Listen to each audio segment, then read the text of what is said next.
Chers amis, bonjour. Bienvenue sur ma chaîne. Je suis Prosper Anselun, je suis entrepreneur depuis 2001. Donc, j'aime partager à travers ma chaîne des sujets sur l'entrepreneuriat, le management, le leadership, la finance, ainsi que tout ce qui concerne en fait le développement et l'amélioration de la performance d'une entreprise ou d'une organisation. Si c'est votre première fois sur ma chaîne, je vous encourage à vous abonner, ça me motiverait. Aujourd'hui, j'aimerais vous parler de 5 points qui peuvent faire basculer l'avenir d'un startup. Soit c'est un succès, soit c'est un échec. Bien sûr, ces 5 points ne sont pas les seuls points qui peuvent influencer soit le succès, soit l'échec d'une startup, mais je partage en fait l'avis de Bill Gross de ID Lab, tout en apportant quelques exemples au niveau global. Donc, premier point, c'est l'idée. L'essence même de ce qu'on appelle une startup, c'est d'avoir une idée assez originale, disruptive, quelque chose qui sort de l'ordinaire, généralement en utilisant la tech qui vient avec l'évolution numérique et digitale que connaît le monde actuellement. Prenons l'exemple de Airbnb.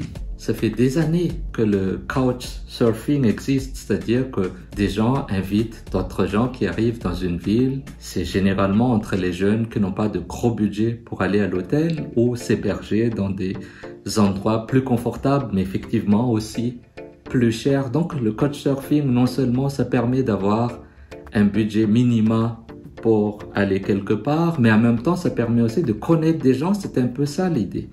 Et ce couchsurfing, ça a été adopté par ces deux cofondateurs d'Airbnb. Donc, ils ont logé des gens qui venaient participer à des conférences dans le Silicon Valley.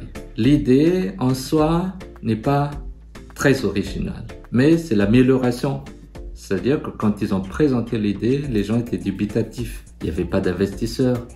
Il fallait revoir, il fallait mettre en place ce qu'on appelle le proof of concept, prendre une petite communauté, tester l'idée, écouter les retours positifs, il y a des feedbacks négatifs aussi. Donc, tout ça a été effectué. Donc, une idée, en fait, quand on y croit, a besoin de beaucoup plus de persévérance. Parce que sans persévérance, Airbnb ne serait pas là aujourd'hui. Aujourd'hui, on connaît que Airbnb fonctionne très bien, mais ils ont galéré au début. Il faut avoir l'idée assez originale pour pouvoir avancer. Mais cette idée devrait aussi être vérifiée. Le proof of concept, comme on le dit très bien dans le jargon des startups. Et deuxième point, et les entrepreneurs malgaches ou les gens qui investissent à Madagascar sont d'accord avec moi, c'est que il faut du talent. Le talent, en fait, n'est pas évident. Même si on a une super idée, quand les gens n'ont pas le savoir-faire, le savoir, c'est déjà compliqué. Mais il y a aussi la façon d'amener les gens. Il faut qu'ils soient motivés.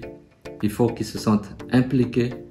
Le sentiment d'appartenance est nécessaire. Prenons un exemple simple. Avant, pour faire des tests sanguins, il faut remplir une tube comme ça. Donc, avoir l'espèce d'élastique, fermer le poing, faire des prises de sang. Je le sais très bien parce que je donne du sang tous les 2 ans. Cette démarche a été révolutionnée par une entreprise qui s'appelle Theranos. Theranos a proposé à ce qu'on fasse une prise de sang d'une seule goutte, c'est-à-dire même ici, comme quand on fait les analyses de malaria ou quelque chose comme ça, si vous voyagez à l'île Maurice, vous connaissez très bien, il y a ça. Mais Theranos a mis en place un mécanisme pour que cette goutte ne sèche pas. Donc la fondatrice Elizabeth Holmes a pu lever des milliards et des milliards, des gros fonds, parce que tout le monde croyait à ce projet. Mais ça n'a pas marché parce que l'équipe ne suivait pas. Peut-être c'est un problème de management. Il y avait des rotations, d'autres qui ont quitté, d'autres qui sont là mais qui n'ont pas délivré ce qu'on leur demandait de faire. À la fin, c'était un échec. Donc le problème de gestion interne et de leadership sont à prendre au sérieux parce que ça peut faire basculer les choses en un rien de temps. Même si l'idée est géniale, quand l'équipe n'est pas là, on ne peut rien faire. Troisièmement, c'est le business model. Prenons les moteurs de recherche. Il y avait déjà Yahoo, d'autres moteurs de recherche en fait avant l'arrivée de Google. Et Google a révolutionné les choses. Comment en mettant en place le Google Ads. C'est-à-dire qu'on a permis aux entreprises, aux gens qui ont des sites web, à attirer des lecteurs à travers des mots-clés. Quand on le dit comme ça a l'air simple. Mais c'est ça le système de Google Ads. Et on paie au clic. Donc les gens, non seulement ils étaient sûrs que quand quelqu'un vient et quand il paie, c'est qu'il y a déjà eu un clic. Donc le mécanisme derrière, le logarithme, permet d'avoir de bons placements et d'avoir les clients ou les lecteurs cibles de notre site web directement à travers ce système. Et c'est ça qui a révolutionné les choses. Et tout le monde, bien sûr, est passé de notre moteur de recherche vers Google. Et du jour au lendemain, Google devient le premier moteur de recherche. Quatrième point, c'est le financement. Le financement, quand c'est pas là, bien sûr, il y a un problème. On ne peut pas financer son évolution. Mais ça ne garantit pas non plus la réussite d'une entreprise.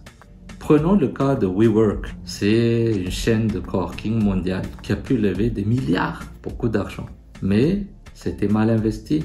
Les priorités ont été mal définies. Donc malgré les financements, il n'y a rien qui se passait.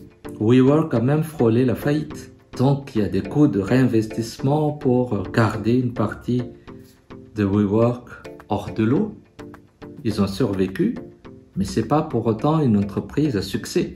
Donc, le financement, même si ça existe, quand c'est mal alloué, quand c'est mal utilisé, ça peut créer des problèmes qui peuvent amener à une faillite d'une entreprise. Enfin, j'aimerais parler du timing. Le timing est important. Là, vous me regardez sur YouTube ou d'autres plateformes. Donc, prenons ça comme exemple. Dans les années 90, il y a un système qui s'appelle Web TV. C'est-à-dire qu'on peut faire du streaming, regarder des vidéos à travers un site internet. C'est comme YouTube. Mais qui se rappelle encore de Web TV de nos jours? Pourquoi? Parce que Web TV a été lancé dans les années 90. Dans les années 90, l'Internet était un luxe. C'est très difficile d'être connecté, d'avoir un bon niveau de connexion Internet. C'est seulement dans les années 2000 que le monde a été connecté, à commencer par l'Europe à travers des fibres optiques partout sous les océans. Cette connexion a beaucoup amélioré au fait la qualité de l'Internet des gens, que ce soit dans leur lieu de travail ou chez eux à la maison. En 2005, il y a une entreprise qui s'est créée dans le streaming, ça s'appelle YouTube. Et YouTube est arrivé au perfect timing, au moment parfait pour le streaming. Et ça a contribué, il n'y a pas que ça. Il y a le business model et autre chose derrière. Mais ça a beaucoup contribué au fonctionnement. Parce que si on vend par exemple des Ferrari dans des lieux où il n'y a même pas de route, ça ne marche pas. C'est comme le Web TV. Comment on l'utilise? On ne peut pas l'utiliser. Donc voilà, mesdames et messieurs, ces 5 éléments, l'idée, l'équipe, le business model, le financement et le timing, jouent beaucoup au fait dans l'avenir de chaque idée disruptive, dans l'avenir de chaque startup, peu importe le lieu où vous êtes dans le monde.